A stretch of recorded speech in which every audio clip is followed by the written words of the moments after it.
মানুষ নবীজির কাছ থেকে এক লোকের কাছ থেকে মতামত দিচ্ছে, বিভিন্ন বিষয়ে পরামর্শ নিচ্ছে।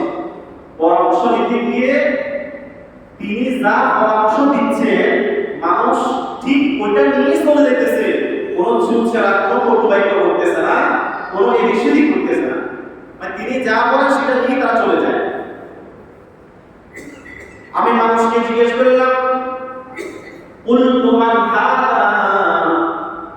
আমি কাউকে জিজ্ঞেস করলাম যে এই লোকটাকে, যার আশপাশে এতগুলি মানুষ এবং যাকে ঘিরে আছে মানুষ এবং যার কাছ থেকে মানুষ বিভিন্ন পরামর্শ নিচ্ছে, বিভিন্ন বিষয় তারা শিখতেছে, এই লোকটাকে এই লোকটাকে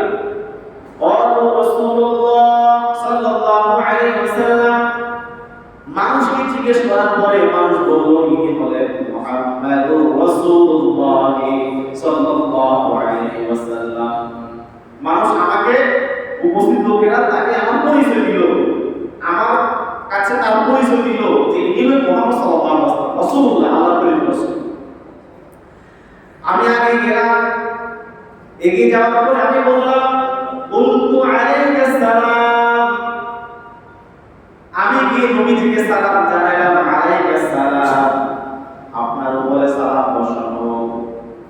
সালাম বলতো, এটা আমি মা বাতাই নেই, দুইবার বলছি।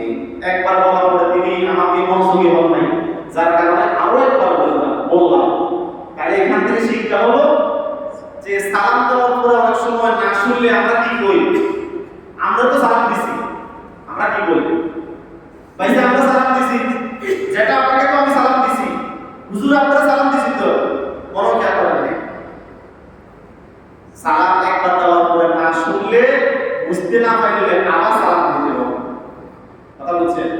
সালাম একবার দিয়েছেন আপনি, সে বুঝে নাই, খেয়াল করা নাই, কি বলতে হবে, আবার পুনরায় সালাম দিতে হবে।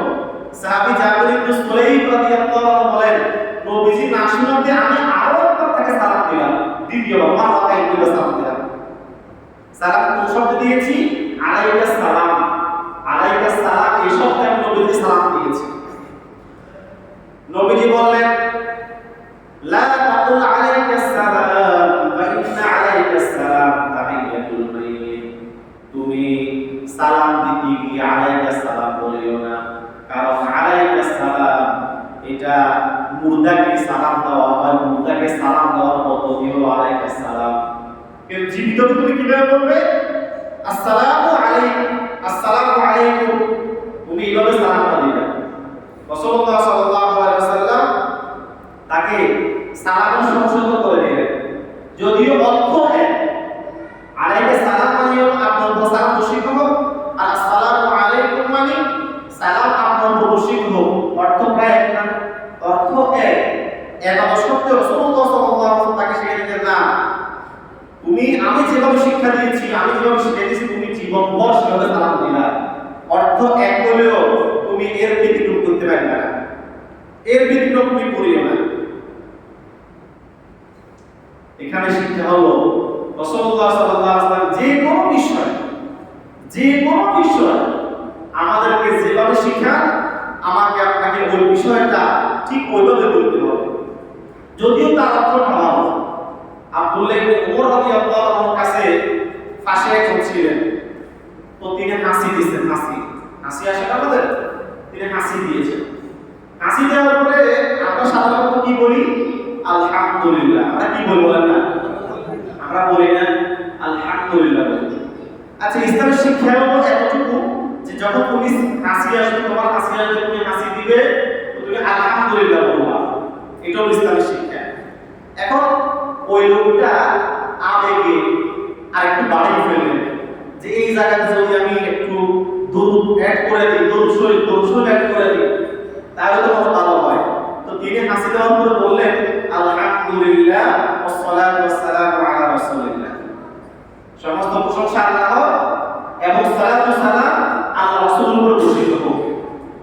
লোকটা হাসি দেওয়ার পরে আলহামদুলিল্লাহর সাথে এটা যোগ করে দিয়েছে।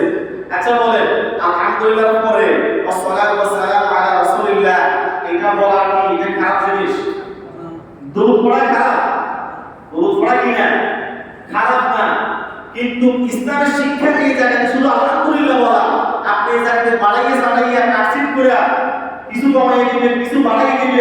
এই সুযোগ ইসলাম আপনাকে দেয় না। আব্দুল্লাহ ইবনে ওমর রাদিয়াল্লাহু তাআলা বলেন, তুমি তো যখন একটা কাজ করছো, তুমি যখন একটা কাজ করছো, যেই দোয়া নবী শিখায় নাই, যেই জায়গাতে নবী এই কথা বলে নাই, তোমার সাহস কিভাবে হলো তুমি ওই জায়গাতে পালাইয়া তুমি ওয়াসসালাতু ওয়াসসালামু আলা রাসূলিল্লাহ বললা? এটা নবী সাহেব শিখাতে পারতেন না, নবী সাহেব বলতে পারতেন না, নবী সাহেব বলতে পারতেন, নবী সাহেব শিখাতে পারতেন। সুতরাং নবী যতটুকু বলেছে তো তুমি ততটুকু বলো। তিনি বলেছেন আলহামদুলিল্লাহ হাসি দেওয়ার পরে তুমি আলহামদুলিল্লাহই বলো। তুমি আবেগে ওয়াসসালাতু ওয়াসসালামু আলা রাসূলিল্লাহ আবেগে নবীর উপরে এখানে দরুদ শরীফ এক করে দিই, এটা নিষেধ। ইসলাম আমাকে আপনাকে যেভাবে শিখে সেভাবে বলতে হবে। অর্থাৎ যে আমি যা কিছু করি আমার সব কাজ যেন আল্লাহ এবং তার রাসূলের পারমিশন অনুযায়ী হয়। পারমিশন আল্লাহ এবং তার রাসূলের মত অনুযায়ী যেন হয়। আমার মন মতো আমল করে ফেলবো, আমার মন মতো আমল করে আমি জান্নাতে চলে যাব, এই চিন্তা করা এটা বোকামি, বই আর কিছু না। হযরত আবু বকর, হযরত ওমর রাদিয়াল্লাহু তাআলা আনহুমা, তারা সাহাবীদের মধ্যে একেবারে প্রথম সারির সাহাবী। আবু বকর, ওমর একেবারে প্রথম সারির প্রথম দিকের সাহাবী। তারা রাসূলুল্লাহ সাল্লাল্লাহু আলাইহি ওয়াসাল্লাম একদিন বের হলেন। বের হওয়ার পরে আবু বকরের বাড়ির পাশ দিয়ে যাওয়ার সময় রাতের শেষ অংশে তিনি দেখতে পেলেন আবু বকর কিয়ামুল করতেছেন, একা একা তাহাজ্জুদ করতেছেন, আর তিনি কোরআন তেলাওয়াত করতেছেন। আস্তে আস্তে আস্তে আস্তে নিম্ন আওয়াজে তিনি পাঠ করতেছেন। এরপরে আরেকটু যাওয়ার পরে হযরত ওমর ফারুক রাদিয়াল্লাহু তাআলা বাড়ির পাশ দিয়ে নবী সাল্লাল্লাহু ছিলেন। তিনি দেখলেন হযরত ওমর একেবারে লাউড স্পিকার খুব জোরে তিনি কোরআন পাঠ করতেছেন। তাহাজ্জুদের মধ্যে তিনি খুব জোরে জোরে কোরআন পাঠ করতেছেন। নবীজি পরদিন সকালবেলায় যখন নামাজে আসলেন, আবু বকর ওমর উভয়কে ডাক দিলেন যে আমার প্রিয় সাহাবী আবু বকর এবং ওমর এদিকে আসো। গত রাতে তোমাদেরকে আমি দেখলাম তুমি আবু বকর তাহাজ্জুদ নামাজের মধ্যে আস্তে আস্তে একেবারে নিম্ন আওয়াজে তুমি কোরআন পাঠ করতেছো, এটা কেন? আর ওমরকে জিজ্ঞেস করলেন তুমি দেখলাম অনেক জোরে জোরে কোরআন পাঠ করতেছো, এটাও কেন আমাকে একটু বলো। হযরত আবু বকর বলেন ইয়া রাসূলুল্লাহ আসমা'তু মান নাজাইতু, আমি তো জোরে কেন বলবো, আমি আস্তে বললেও যে আল্লাহকে শোনানো দরকার ওই আল্লাহ তো আমার আস্তে আওয়াজ শুনে, ওই আল্লাহ তো আমার আস্তে আওয়াজটাও শুনবেন। সুতরাং আমি তো নামাজ পড়তেছি, তেলাওয়াত করতেছি, কোরআন পড়তেছি সব তো আল্লাহর জন্য। সুতরাং আমার আস্তে আওয়াজটাও যেহেতু আল্লাহ পাক শুনবেন, আমি তো আল্লাহকে শোনাতে থাকতেছি, সুতরাং এই জন্য আমি নিম্ন আওয়াজে পড়তেছি। ওই ওমর তুমি কেন জোরে বলছো তাহলে?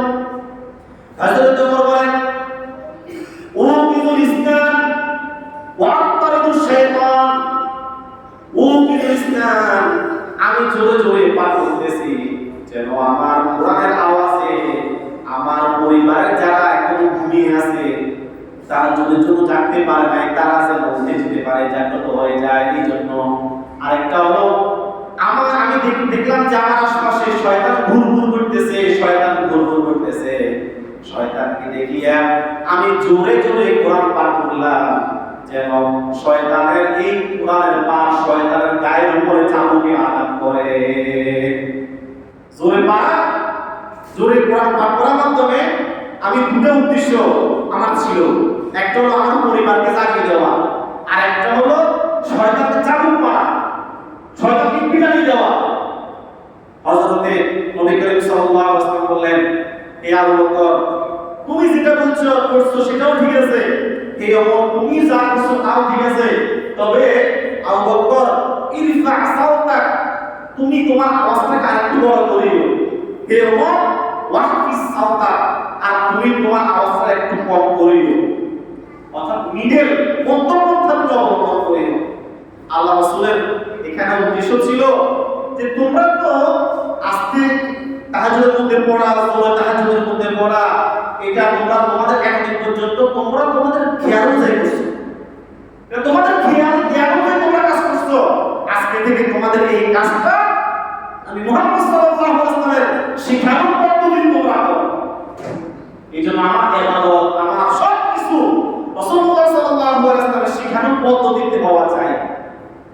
ওয়াবতাগি বাইনা যালিকা সাবিলা, আল্লাহ তাআলা বলেন ওয়ালা তাজহার বিসালাতিকা ওয়ালা তুখাফিত বিহা ওয়াবতাগি বাইনা যালিকা সাবিলা। মূলত আল্লাহ রাসূল সাল্লাল্লাহু আলাইহি ওয়াসাল্লাম হযরত আবু বকর সিদ্দিক, হযরত ওমর তাদের উভয়কে একটা কোরআনের শিক্ষা দিয়েছেন, কোরআন আয়াতের শিক্ষা দিয়েছেন। আল্লাহ তাআলা কোরআনের মধ্যে বলেন ওয়ালা তাজহার বিসালাতিকা ওয়ালা তুখাফিত বিহা, হে নবী আপনি আপনার সালাতকে, আপনার তেলাওয়াতকে, আপনার নামাজকে আপনি খুব বেশি জোরে খুব করিয়েন না এবং ওয়ালা তুখাফিত বিহা একেবারে আস্তেও করিয়েন না। ওয়াবতাগি বাইনা যালিকা সাবিলা, জোরে এবং আস্তের মাঝামাঝি একটা স্টেপে আপনি ইবাদত করবেন।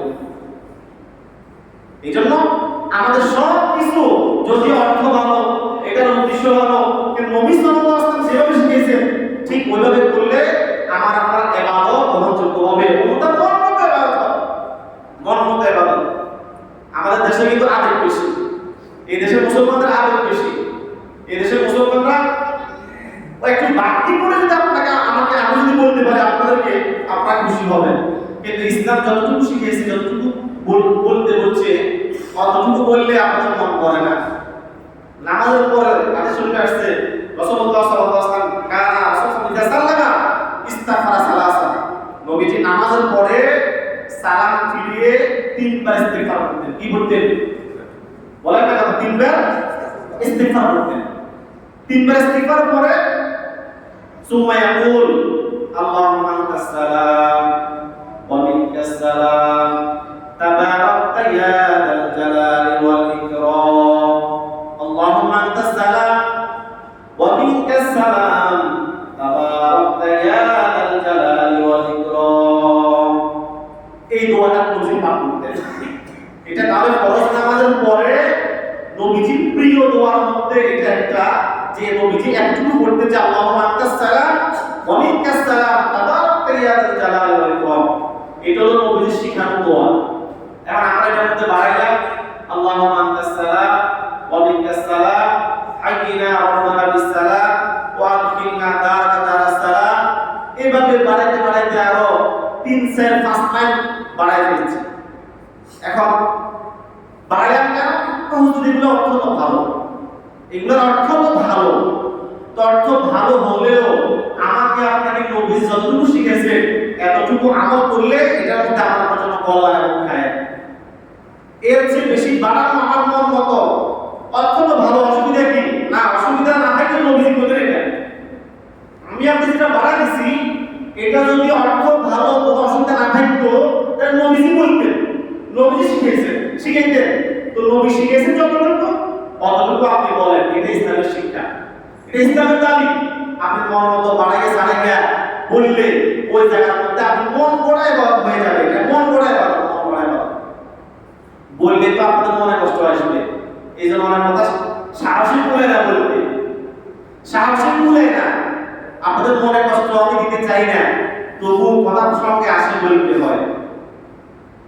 রমজান মাসে আমরা যে 4 রাকাত তারাবি আদায় করি, 20 রাকাত তারাবি আদায় করি, প্রতি 4 রাকাতের পরে আমরা একেবারে এটাকে জরুরি মনে করে একটা দোয়া করি, একটা মুনাজাত করি। আমরা করি না?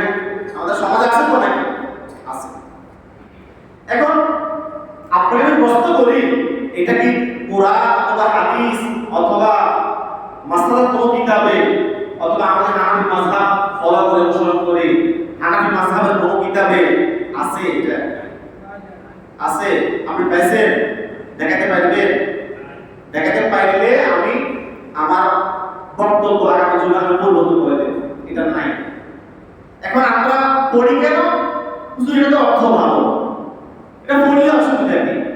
এখন আপনার কাছে আমার প্রশ্ন হইল, নবীর জীবনে নবীজি তারাবি পড়ে না? বলে না? নবীজি তার জীবনে তারাবি পড়েন নাই? পুরো জীবন পড়ছে। তারাবি যখন থেকে শুরু করছেন তখন থেকে মরণ পর্যন্ত প্রত্যেক রমজান নবী তারাবি পড়ছেন। সাহাবীরা পড়েন নাই? সাহাবীদের জীবনভর তারা তারাবি করছেন, তাবিরা বলেন নাই করছেন, তাবিরা বলেন নাই করছেন।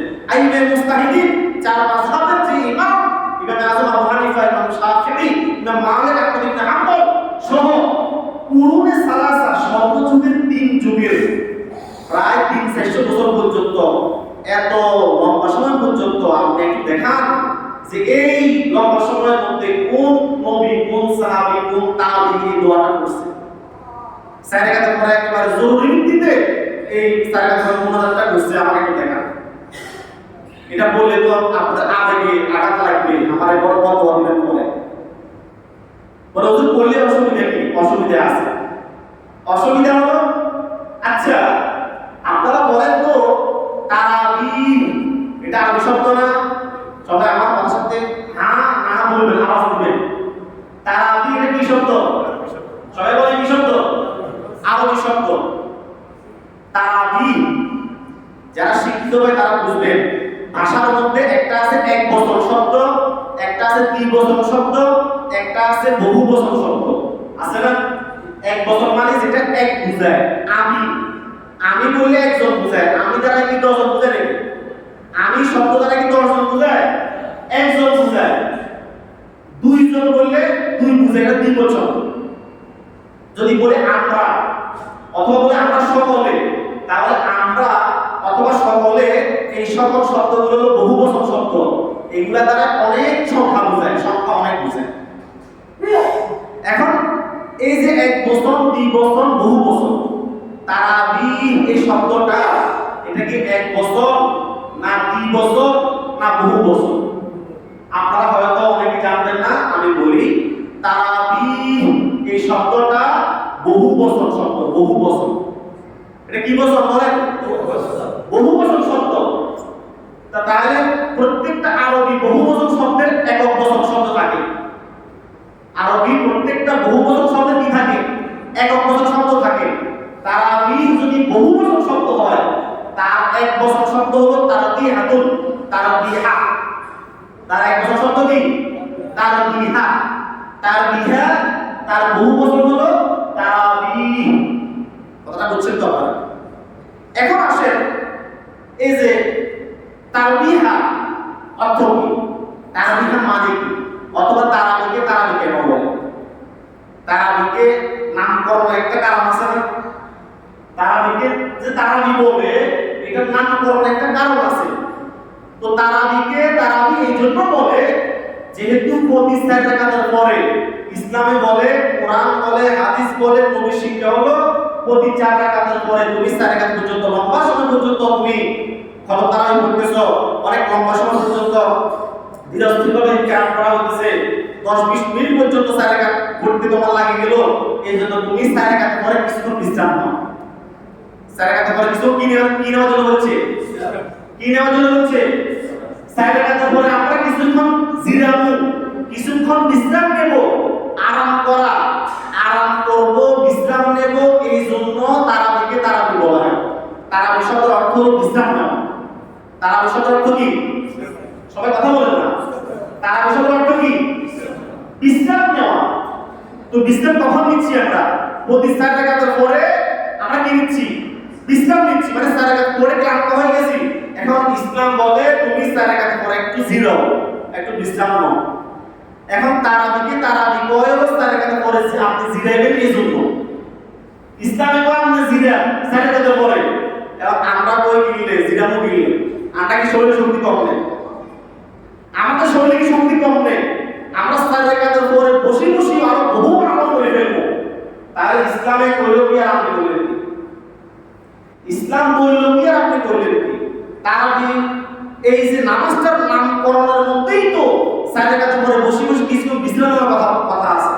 এখন আমরা বিষয়টা এমন হয়ে গেল না, ওই হেমিয়া হাতে তো আলোচনা হয়েছে, এ বিয়ার দুপুর পর্যন্ত আলোচনা হয়েছে, হালচাষ করে হাল দিয়ে তারপর বাড়িতে আসছে। আসার পরে এখন মানুষলাই কয় ঘর নেই, ঘর আজ বলতেছে ও জিরেতে জিরেতে কেনা গোবর ওয়াকা হাতে হেলাই গেল না, বুঝলেন না? জিরেতে জিরেতে গোবর ওয়াকা হাতে হেলাই গেল, এটা কি জিরা নিয়ে হলো? এটা জিরা নিয়ে হলো?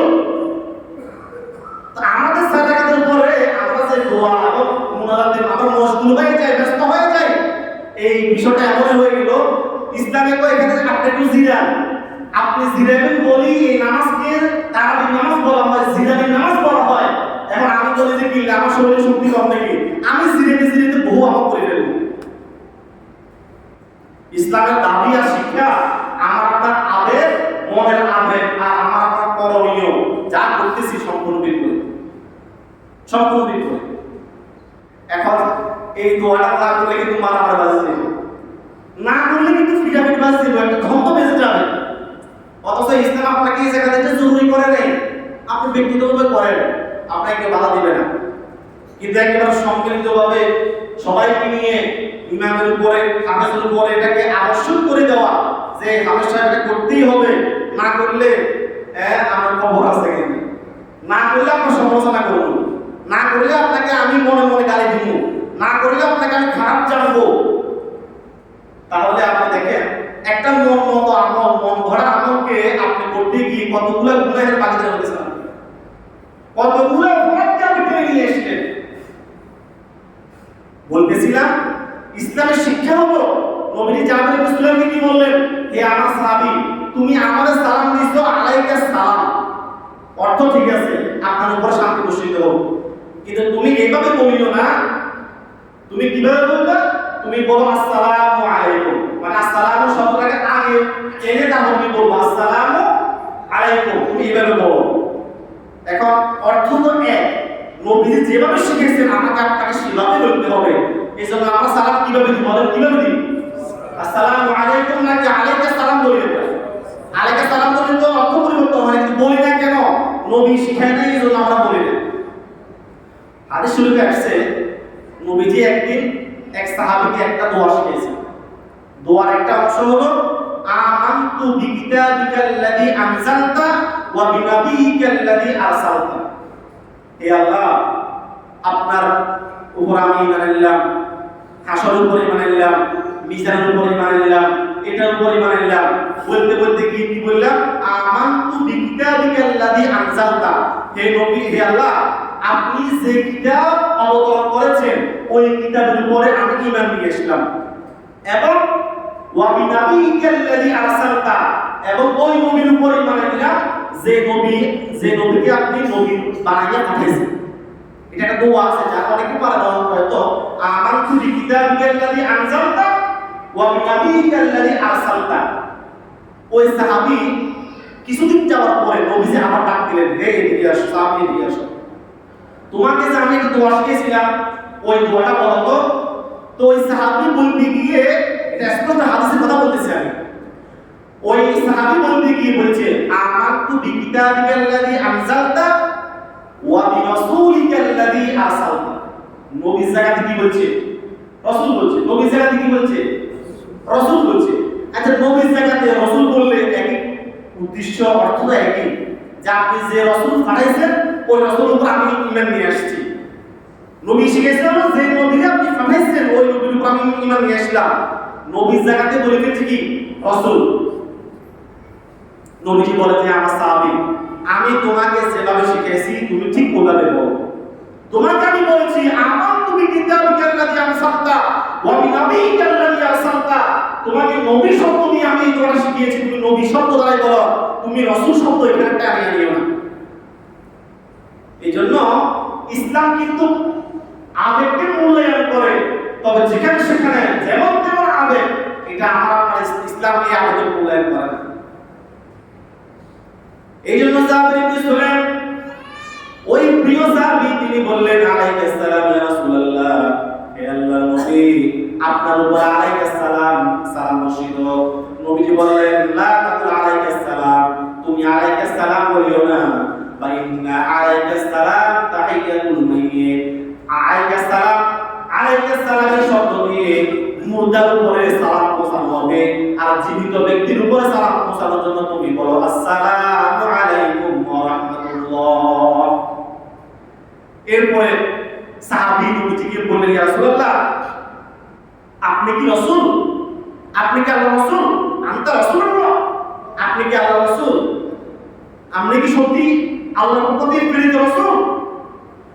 নবীজি বললেন আনা রাসূলুল্লাহ, আমি মুহাম্মদ সাল্লাল্লাহু আলাইহি ওয়াসাল্লাম ইবনে আব্দুল মুত্তালিব হাশিম ইবনে কিলাব ইবনে কুসাই ইবনে মুরা এভাবে পুরো সব বলে নবী বললেন আমি মুহাম্মদ হ্যাঁ আল্লাহর পক্ষ থেকে সত্য প্রেরিত একজন রাসূল। ওই আল্লাহর রাসূল যে আল্লাযী ইযা আসাবাকা দুরুন ফাদআউতাহু কাশাফাহু আনকা। আমি ওই আল্লাহর রাসূল যে আল্লাহ তোমাকে যদি কোনো মুসিবত বিপদ তোমাকে কোনো পেরেশানি তোমাকে গ্রাস করে, তুমি যদি ওই আল্লাহকে ডাক দাও, ওই আল্লাহ তোমার ওই পেরেশানিকে দূর করে দিবেন, ওই বিপদ থেকে তোমাকে মুক্ত করে দিবেন। যে আল্লাহ করেন ওই আল্লাহর পক্ষ থেকে প্রেরিত আমি মুহাম্মদ সাল্লাল্লাহু আলাইহি ওয়াসাল্লাম ওই আল্লাহর রাসূল। আল্লাযী আসাবাকা দুরুন ফাদআউতাহু কাশাফাহু আনকা। ওই আল্লাহর রাসূল ওই আল্লাহর পক্ষ থেকে আমি প্রেরিত রাসূল যে আল্লাহ তুমি যদি বিপদে পড়ো তো তোমার বিপদকে মুক্ত করবেন তিনি কে? সবাই বলেন না তিনি কে? তিনি কে বলেন না? নবী বলেন ওয়াইদা আসাবাকা আনু সানাতিন ফাদআউতাহু আন বাতাহাকা। আর যখন নাকি তোমাকে মহামারী, তোমাকে দুর্ভিক্ষ, তোমাকে দুর্ভিক্ষ, অনাবৃষ্টি, তোমাকে বিভিন্ন ধরনের খাদ্যের অভাব তোমাকে গ্রাস করবে, ওই সময় যদি যে আল্লাহকে তুমি ডাক দিবে ওই আল্লাহ তোমার জন্য খাদ্যকে উৎপন্ন করে দিবেন। যে আল্লাহ আমি ওই আল্লাহর পক্ষ থেকে প্রেরিত রাসূল। এবং ওয়াইদা কুনতা বিআরদিন ফাকরাই আও ফালাতিন, আর আমি ওই আল্লাহর পক্ষ থেকে প্রেরিত রাসূল যে আল্লাহ তুমি যখন কোনো একটা খালি ময়দান মরুভূমির মধ্যে তুমি থাকবে, আর ওই মরুভূমির মধ্যে যখন তুমি তোমার ফদল্লাহ খেলা করবো, তুমি মরুভূমির মাঝ দিয়ে পথ ধরে পড়তেছ, কিছুদূর যাওয়ার পরে মরুভূমির মাঝখানে যাওয়ার পরে ফদল্লাহ খেলা করবো, তোমার বাহনটা হারিয়ে গেছে, এই মুহূর্তে তুমি তোমার সামনে মৃত্যু ছাড়া আর কোনো দ্বিতীয় কোনো পথ দেখো না।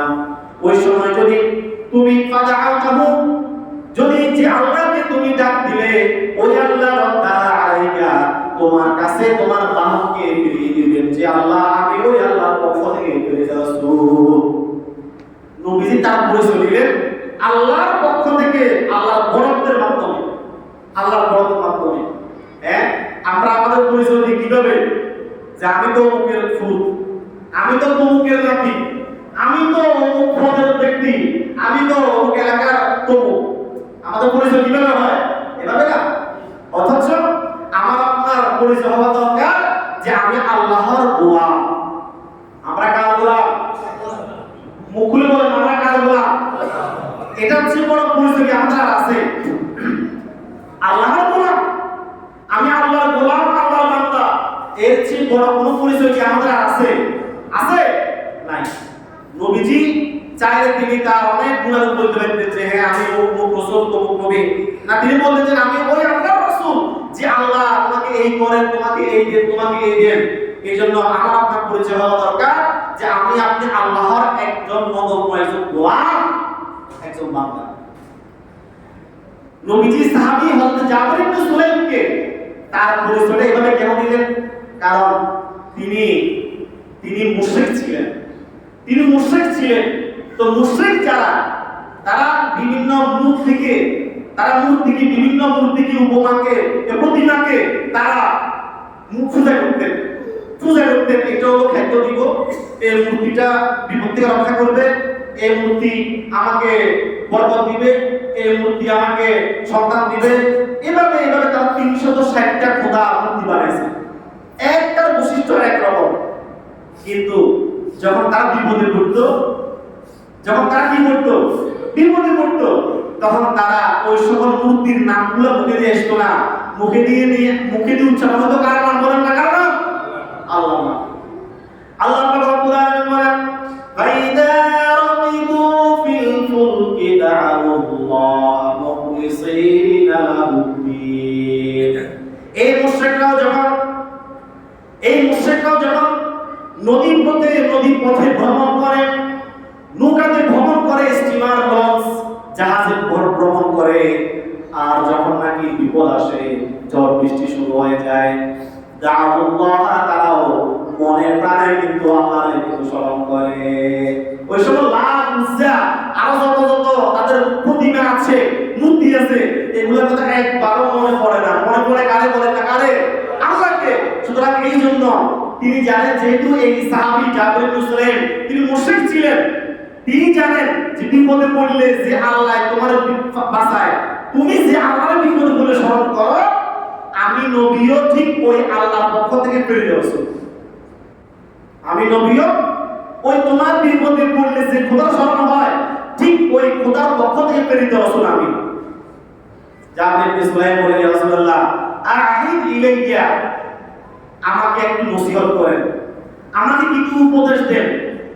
এখানে আ'হিদ ইলাইয়া শব্দের অর্থ হলো আমার কাছ থেকে কিছু প্রতিশ্রুতি গ্রহণ করেন, যে কিছু কাজ আমাকে দেন, আমি এই কাজগুলো করব, এটা আপনার সাথে আমার প্রতিশ্রুতি থাকবে, আমি জীবনভর, আমি মরণ পর্যন্ত এই কাজগুলোর উপর আমি অটল থাকার চেষ্টা করব। রাসূলুল্লাহ সাল্লাল্লাহু আলাইহি ওয়াসাল্লাম জাবির ইবনে সুলাইমকে 5টা নসিহত করছেন। কয়টা নসিহত? সবাই বলেন কয়টা? এই 5টা নসিহত আমাদের জানা দরকার আছে, বলবেন আছে? এখন আপনারা যদি 12টা মসজিদে না আসেন, একটা আগে দিয়ে আসেন, একটা পরে দিয়ে আসেন, তো এই 5টা নসিহত তো 3টাই চলে যাবে, 4টা 5টা চলে যাবো একটা আগে। আপনি তো একটা বলেন আগে জুমা, আগে জুমা আগে আসবেন ইনশাআল্লাহ, আগে আসবেন ইনশাআল্লাহ, আগে আসবেন, জুমায় আগে আসবেন। শুধু তা নয়, একটু মেহেরবানি করে মসজিদে একটু আগে আসেন। বিগত কয়েকদিন কিন্তু মনটা অনেক ছোট হয়ে গেছে, আমি কিছু বলতে পারতেছি না। যারা উপস্থিত মুসল্লি সব সময় আসেন, তারাও খুব একটা কষ্ট অনুভব করতেছেন। অনেক মুসল্লি মসজিদে আসেন না, ফজরে এক কাতার পুরো হয় না, ফোনে এক কাতার হয়, জোহরে এক কাতার পুরো হয় না, কষ্ট হয়ে যায়, আসরেও পুরো এক কাতার পুরো হয় না, মাগরিবেও এক কাতার পার হয়, কত কিছু আসে। এভাবে মানে একেবারে স্পষ্ট দেখা যাচ্ছে মুসল্লিরা নামাজ ছেড়ে দিয়েছে। আমার মুসল্লিরা নামাজ ছেড়ে দিয়েছে, পিছনের দিকে তাকিয়ে যখন দেখি তখন মনটা ছোট হয়ে যাবে, একটা কষ্ট অনুভব করে। আপনার নামাজ আসছে কেন? রমজান মাসে তো মসজিদ ভরপুর ছিল, আমি দোয়া করছি আপনাদেরকে, আমি উদ্বুদ্ধ করেছি, আমি বলেছিলাম যে রমজানের শিক্ষাটা যেন ধরে রাখতে, রমজানের আমলের ধারাবাহিকতাটা যেন বজায় রাখেন। হ্যাঁ, কিন্তু আপনারা তো খেয়াল করলেন না, খুব বেশি ব্যস্ত হয়ে গেছেন, খুব কাজ কারবার ব্যস্ত হয়ে গেছেন। এই জন্য মেহেরবানি করে নামাজটাকে, নামাজের ব্যাপারে একটু হুঁশিয়ার হন, জামাতে এসে নামাজ পড়ার ব্যাপারে একটু নিজের মধ্যে তাগিদ তৈরি করেন, একে অন্যকে দাওয়াত দিবেন, একে অন্যকে বলবেন, একে অন্যকে বুঝাইবেন যে ভাই নামাজটা ছাড়িও না, জীবনে নামাজটা ছাড়িও না, নামাজ পড়বে তো মসজিদে এসে পড়বে, ঘরে না, ঘরে না। কি বলেন, সবাই পড়বেন তো ইনশাআল্লাহ? জামাত আসি পড়বেন তো ইনশাআল্লাহ?